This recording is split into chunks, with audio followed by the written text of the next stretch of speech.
guys, this is BreathRock's 616 here, and this time I'll show you my build for EMBER Prime. EMBER is also one of my very loved warframes.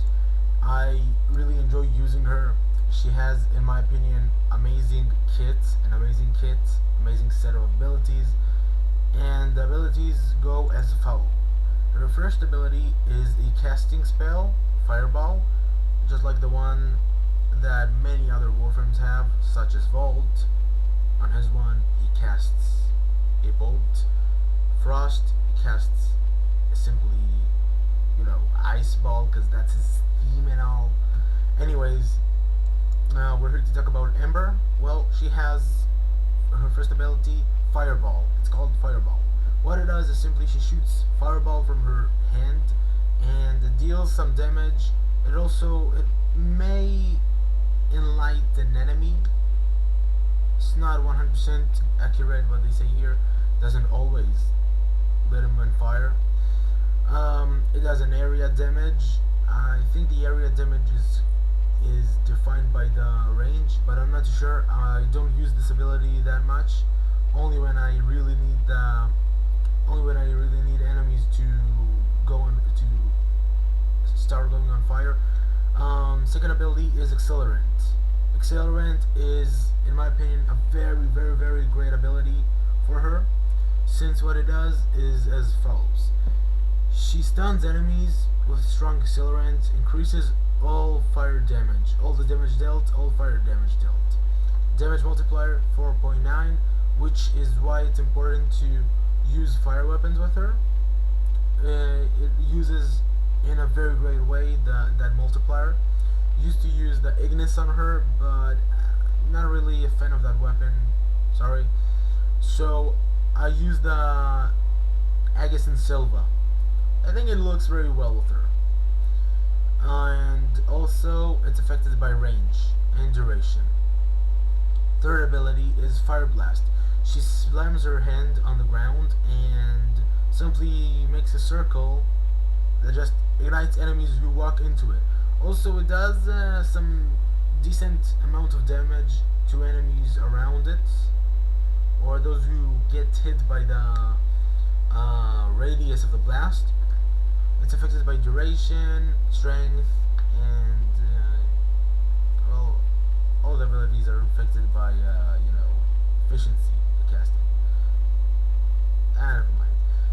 World on Fire, affected by strength, efficiency plus duration, range, and strength again. The strength is what affects the status chance. She has a really weird passive. She regenerates enemy energy and deals more damage while on fire. She still takes a lot of fire damage, just like the rest of the warframes. She doesn't have immunity to fire, as you would expect, which is something that I'm really not happy with. Same goes with Frost against cold damage. He takes it. Same goes for Vault with electricity damage, and Vauban too. And Mag, she takes magnetic damage.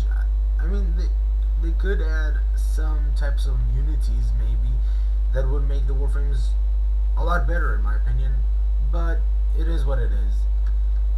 Okay, so this build that I have on her is I don't know, I really enjoy using it.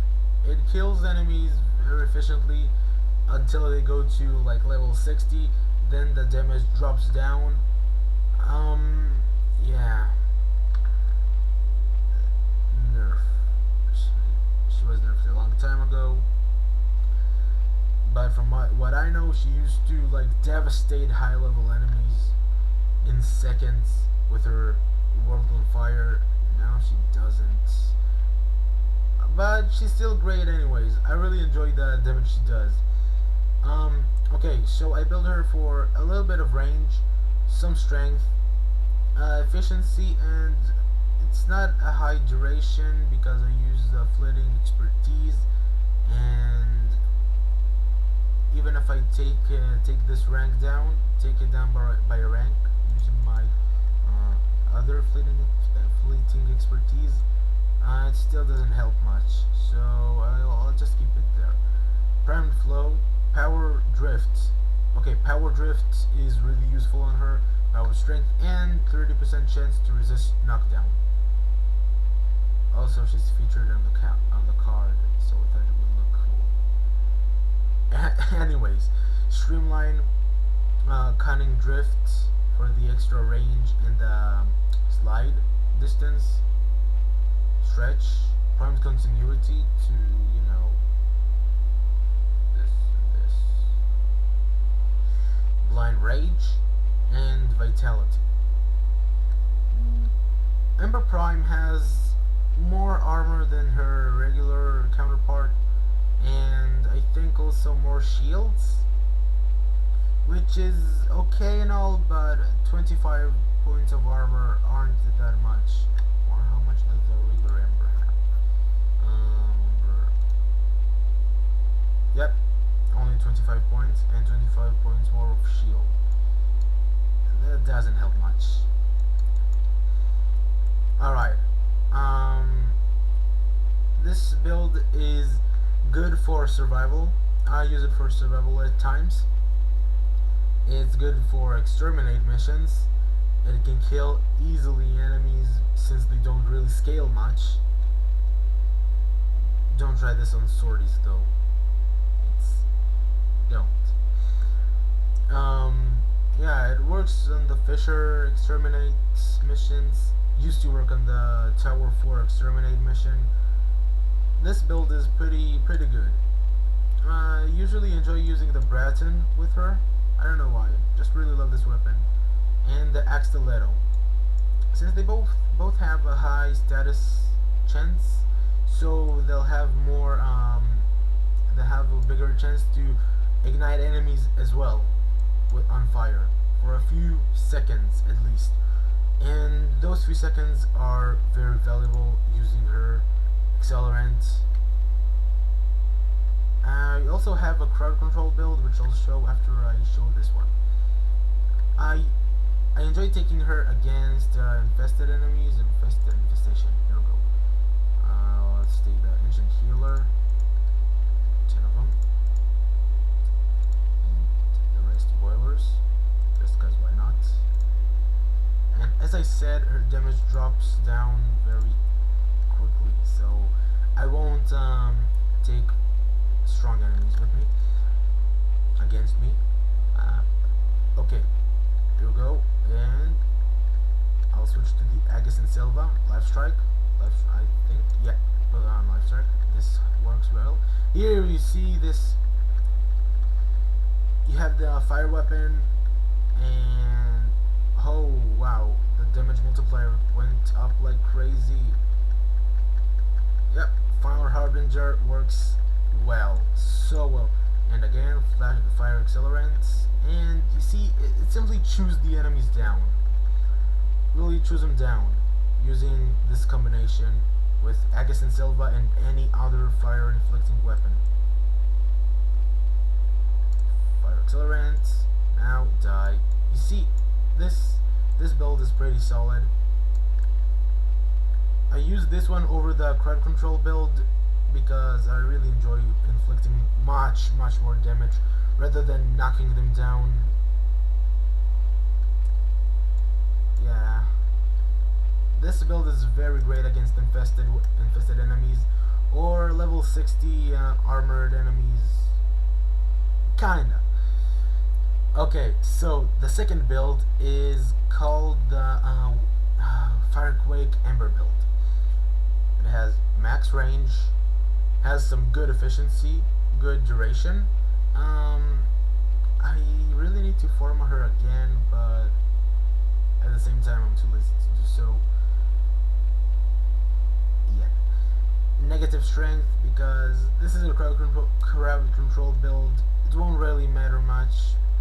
You still have weapons and the accelerant, so you can still inflict a little bit of damage. We'll take the same level enemies, because if I'll take higher level enemies, I'm gonna get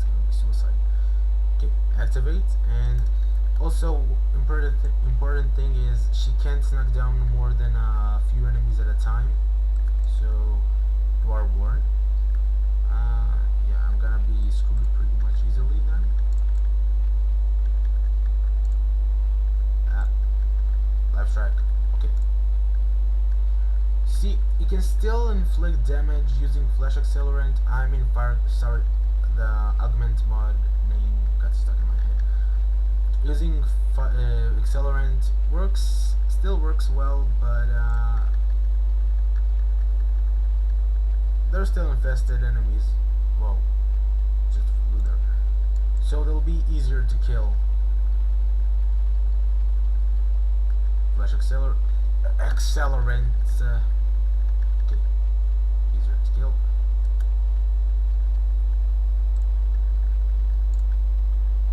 Alrighty. I'll show you how Ember deals with armored enemies. We'll take our favorite. Forget the bombards. Not excellent. I'm really not in the mood to deal with bombards today. Level 80. Corrupted. Also, my Sylvan Aegis has what's it called? Has corrosive damage built on it too, so it penetrates the armor very well. But as you can see right now, it simply knocked them down, and it's a bit more difficult to take them down. Accelerant. Yep, it works pretty well.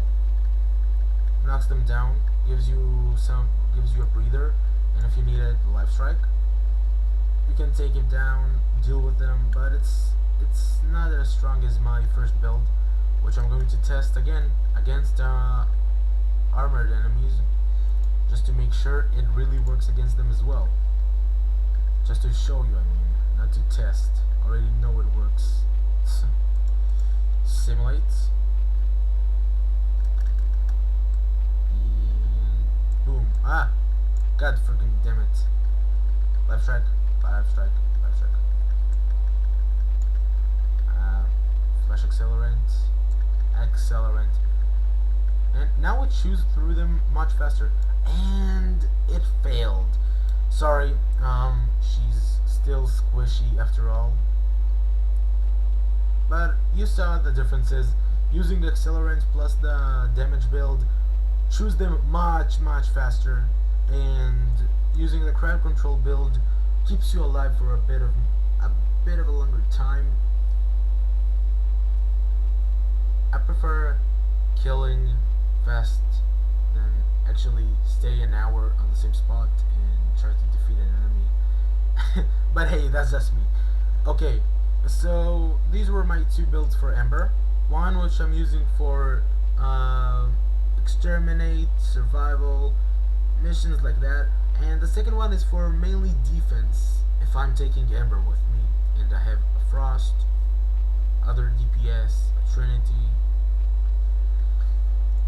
Yeah, this concludes it. Ember is one of my very beloved warframes, because what says edgelord more than a fire warframe?